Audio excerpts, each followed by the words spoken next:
Thank you very much. It is unfortunate that we are having to have this press conference today, but it is one that was very important to have in light of the recent events. We, with my friend from Japan, called for an Emergency Security Council meeting to discuss the issue and to really bring it to the attention of the rest of the Security Council members on what we do, where we go, and how we handle this.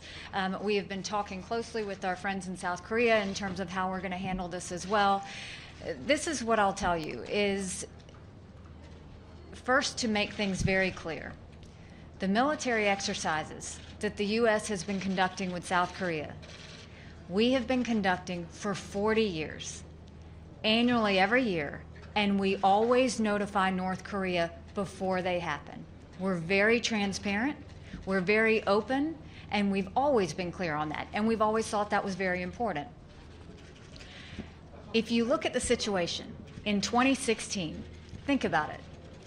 2 nuclear tests, 24 ballistic missiles by North Korea. That's not normal on anybody's radar. That's concerning on everybody's radar, and it's something that the world needs to be focused on. When you look at those actions, now go into 2017. We saw that we had a launch in February. We saw the assassination of Kim Jong-nam after that from chemical weapons, which Malaysia has reported, and now a multiple ballistic missile launch. This is someone who's trying to get attention.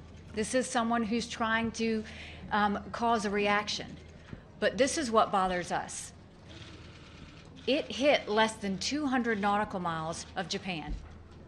They said that their goal is to be able to reach U.S. bases in Japan. This is not something we can take lightly. The global community needs to understand every country is in danger from the actions of North Korea. And every country needs to respond in the actions of North Korea. And so what the United States said during the Security Council meeting is we think that all of our counterparts need to impose the sanctions that have already been put in place. We call on all of our member states to also increase their strengths in what they're going to do in terms of getting the attention of North Korea as we go forward.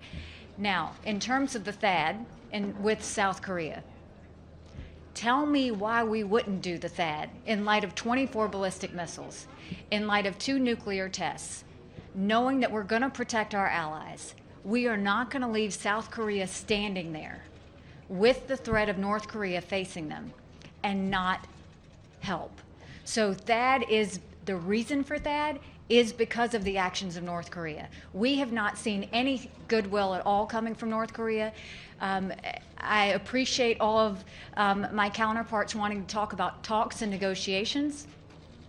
We are not dealing with a rational person.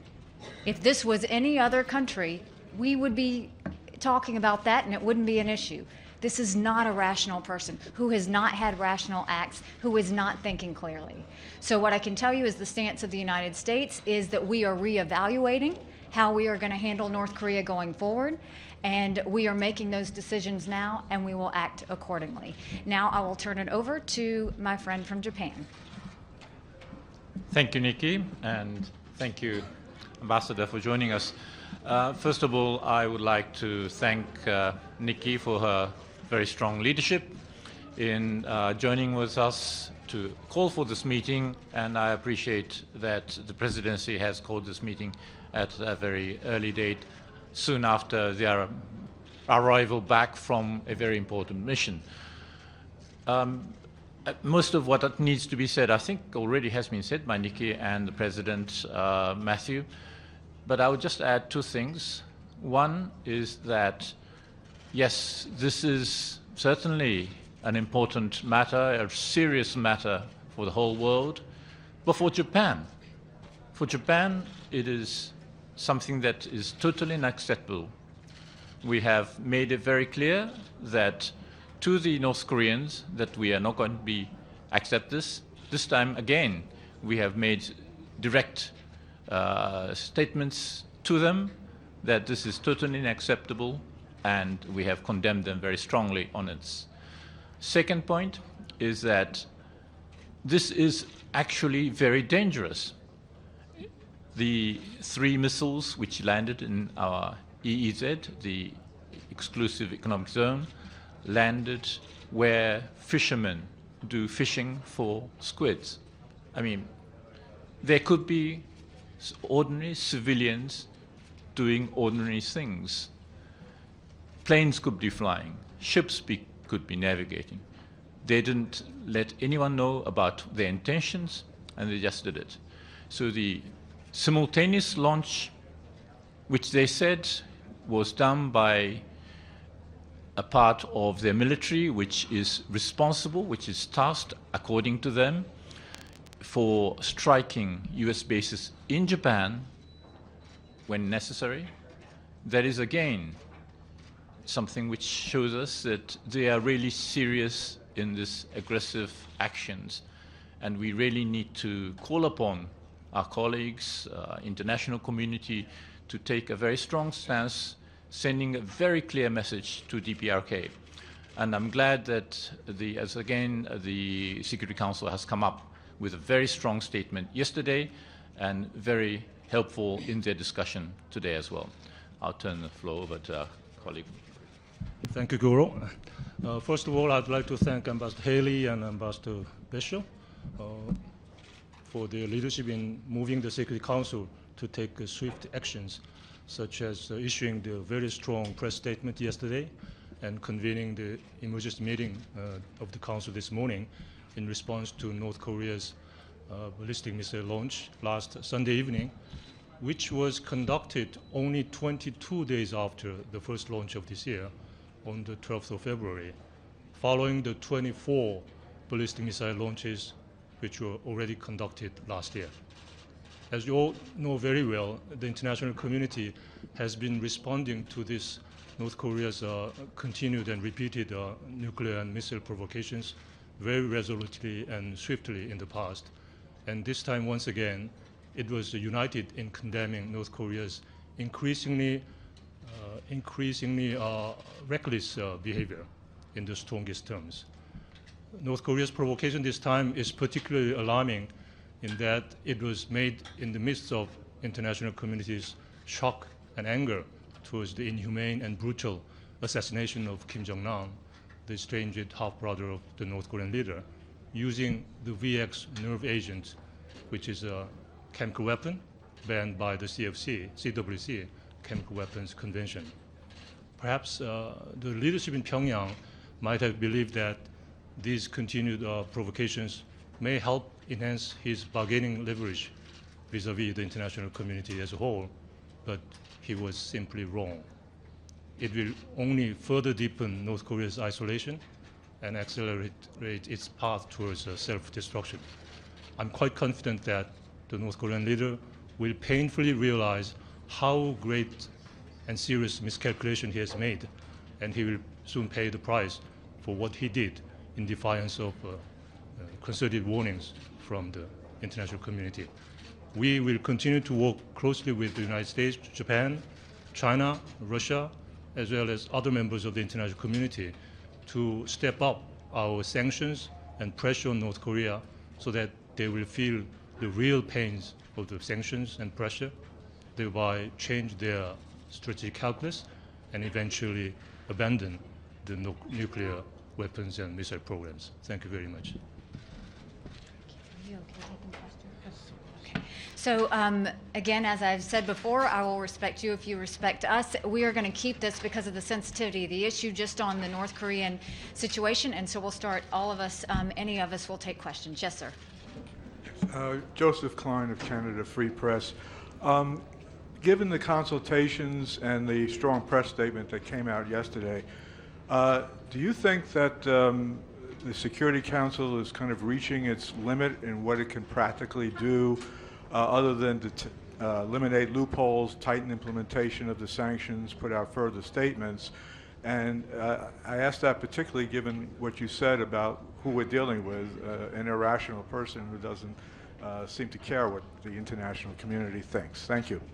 I think it's very telling that the entire Security Council came together for the press statement condemning North Korea. I think they wanted to make a very strong position in terms of letting North Korea know this is enough. I think there was genuine concern in the room as to where to go from here. And there was a reminder by me that we're not dealing with a rational person and that this is not a normal situation.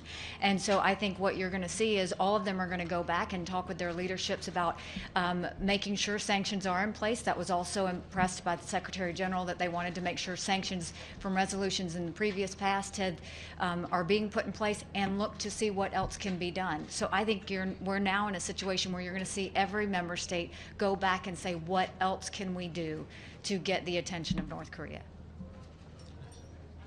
Yes. Thank you. Pamela Falk from CBS News. Ambassador Haley, what is your message to China about their negative reactions to the THAAD missile system, warnings even that they had not been notified before it began to be deployed, and to Ambassador Besho and Cho about the freeze for freeze proposal? Any thoughts?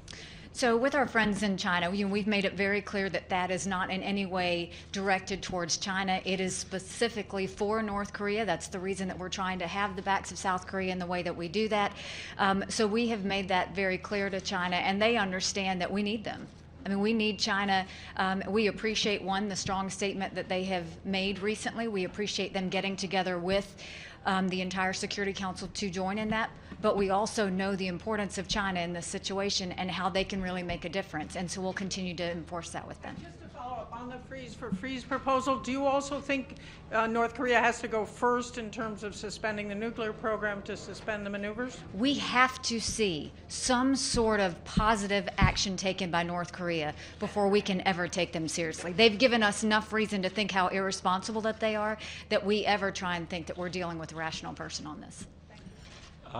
On the point about the freeze for freeze, what we are looking for is denuclearization of DPRK. That needs to be made very clear. That is the ultimate goal. And as Nikki said, even at the starting point, we need some assurance that they're serious about denuclearization. So the Japan's position is that it's not freeze for freeze, but it should be denuclearization that we're looking for. On the third question, I will of course defer to my friend Ambassador Cho, but as far as Japan is concerned, there's no reason why China, should worry about Japan on this. DPRK has no reason to shoot missiles in our direction because of whatever is a problem with THAAD. We are a very peaceful nation. We have maintained our calm and self-restraint throughout all of this, but we feel that really enough is enough. Well, one thing I would like to make it clear first is that on freeze for freeze, the annual joint military exercise by Korea and the United States is defensive in nature. This is an annual defensive exercise that has been conducted since a long time ago. So linking this exercise to anything else, which is illegal nuclear and missile provocation by North Korea, is inappropriate and unacceptable. And I think this is just trying to linking the unlinkable. And that's the first point I would like to make. And for freezing, this is not the time for us to talk about freezing or dialogue with North Korea. All kinds of options have been exhausted so far. So the only available means to change the North Korean behavior fundamentally is to continue to keep up the pressure and sanctions on North Korea. This is not the time for talking about dialogue and freeze. Thank you. For me? Okay. Go ahead. Okay. All right. Ambassador Haley, Michelle Nichols from Reuters. A question for you. You mentioned the US review, the US reevaluating its approach to North Korea. Can you tell us what are some of the options that the US is now considering? I think all the options are on the table now. And with regard to Malaysia's accusation of the use of VX, is the US planning to take any unilateral action? Will you be pushing for the UN Security Council to take any action? Well, the United States has been very firm and very strong on the fact that we absolutely see no place for chemical weapons in any situation whatsoever. And so it's incredibly disturbing at not only how this was done, the manner that it was done, and the intent in which it was trying to carry out. So it's one more factor for us to consider, and one more factor that we know is an issue as we're dealing with how to possibly move forward with North Korea. Ambassador Haley, Celia Mendoza from VOA. Ambassador, according to the Times, U.S. officials have been considering a range of options, and a new tactic might include military strikes on North Korea nuclear facilities, or what they call a lethal launch, actions that will help neutralize North Korea before they actually go through an actual attack. Can you talk about that possibility, what it will intend, and how the United States is thinking about it or preparing for something like that, if possible? No. Madam Ambassador, now, it doesn't look like North Koreans have any incentive to stop this. I mean, where does it all end here? What do you do that North Korea stops conducting these tests or ending its nuclear program? The questions that you have about where to go with North Korea are the questions that all of us have about where to go with North Korea. But what we are going to say is we see what the response has been to press statements. We see what the response has been to sanctions. We see what the response has been to many of the member states having conversations with North Korea, asking them to back down. It is an unbelievable, irresponsible arrogance that we are seeing coming out of Kim Jong-un at this time. And I think all the member states recognize that, and they're all sitting back now trying to figure out how we move forward. Clarify, Ambassador? Yes, thank you. To clarify what you said about all options are on the table, can you please explain what you think about the option of dialogue, which is what the Chinese ambassador has called for? Is it now the time for dialogue or not at all? We're not ruling anything out, and like I said, we are stepping back and since these multiple launches, reevaluating what U.S.'s approach is going to be. I can tell you we're not ruling anything out, and we are considering every option that's on the table. Thank y'all very much. Thank you.